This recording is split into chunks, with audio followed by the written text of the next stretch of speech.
7 pesawat pembom siluman B-2 milik Amerika Serikat telah kembali ke pangkalan udara Whiteman di Missouri, Amerika Serikat, usai menyelesaikan misi serangan jarak jauh ke Iran. Kelompok pertama yang terdiri dari 4 pesawat berputar mengelilingi pangkalan sebelum mendekati landasan pacu. Kelompok terakhir yang terdiri dari 3 pesawat tiba dalam waktu 10 menit. Pesawat-pesawat itu menjatuhkan 14 bom penghancur bunker seberat 15 ton ke sejumlah fasilitas nuklir penting Iran di Fordo, Natanz, dan Isfahan.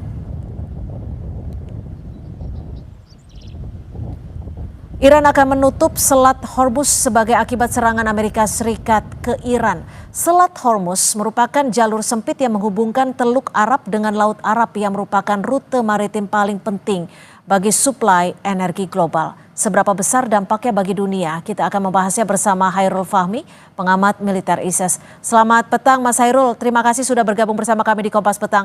Mas Hairul, ini kan ada rencana kabarnya selat ini akan ditutup. Lalu bagaimana dampak perekonomian dunia jika memang betul selat dari jalur Hormuz ini benar-benar ditutup oleh Iran?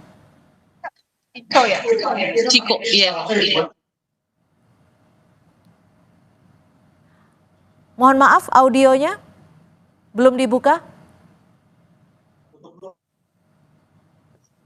Sudah dibuka. Ya, silakan Mas Hairul. Sorry, saya kira ini perkembangan yang sangat penting ya dalam eskalasi konflik di Timur Tengah ini ya.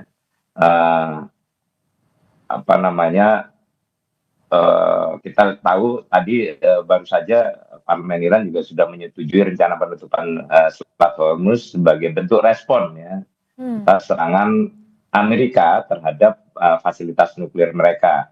Ya memang keputusan itu belum langsung dieksekusi karena otoritas tertinggi kan ada di Dewan Keamanan Nasional dan pemimpin tertinggi Iran Ayatollah Ali Khamenei. Ya.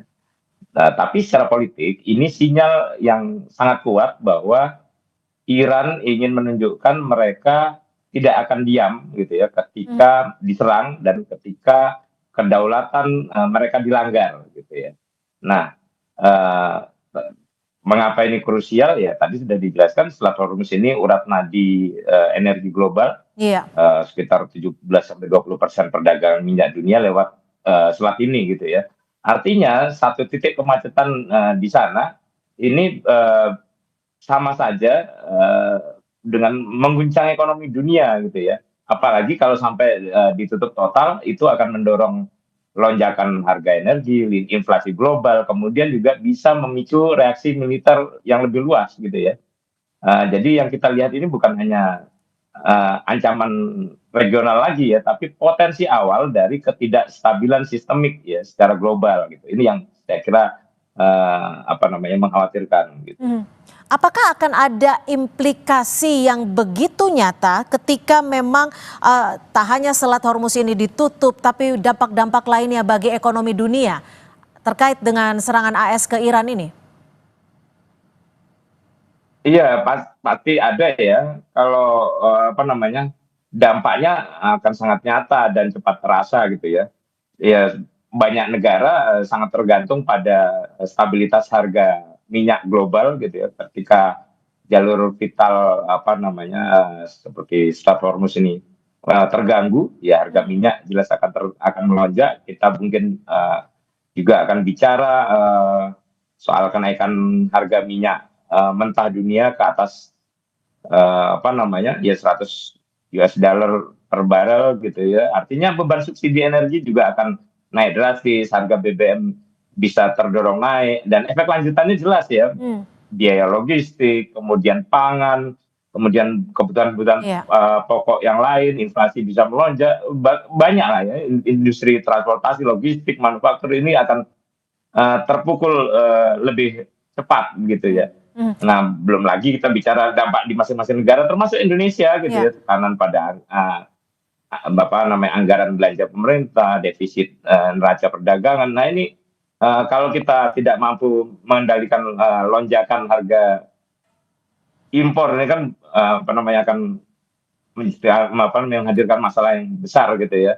Sehingga ya penting kemudian bagi negara-negara ini ya menyiapkan langkah mitigasi dan antisipasi, kemudian juga ya penguatan cadangan energi strategis, diversifikasi pasokan sampai upaya stabilisasi harga. Ini yang kemudian ya saya kira dampaknya sangat signifikan dan luas, dan belum tentu tiap-tiap negara punya daya tahan yang cukup untuk menyiapkan itu semua dalam waktu singkat. Oke, baik, terima kasih Mas Hairul Fahmi, pengamat militer ISES, sudah berbagi perspektif di Kompas Petang. Selamat sore.